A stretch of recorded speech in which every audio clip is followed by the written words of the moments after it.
অসমৰ কৃষি ক্ষেত্ৰত এক লাভজনক আৰু কম সময়তে অধিক আয় দিব পৰা খেতি হিচাপে জাতিলাও খেতিয়ে বিশেষ স্থান লাভ কৰিছে।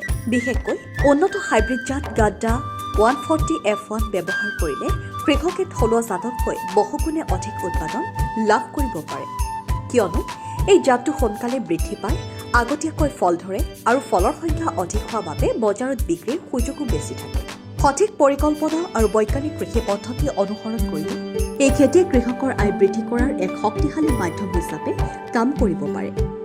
পানী জমা নোহোৱা, ভাল নিষ্কাশনযুক্ত, বালিচহীয়া, সাৰুৱা মাটি এই খেতিৰ বাবে আটাইতকৈ উপযুক্ত আৰু মাটিত জৈৱ সাৰ ব্যৱহাৰ কৰিলে গছৰ বৃদ্ধি আৰু ফলত দুয়োটা উন্নত হয়। বছৰৰ বিভিন্ন সময়ত, বিশেষকৈ ফেব্ৰুৱাৰী, মাৰ্চ, জুন, জুলাই আৰু ছেপ্টেম্বৰ, অক্টোবৰ সময়ছোৱাত এই খেতি আৰম্ভ কৰিব পাৰি আৰু উপযুক্ত যত্ন ল'লে বছৰত একাধিকবাৰো উৎপাদন সম্ভৱ হয়।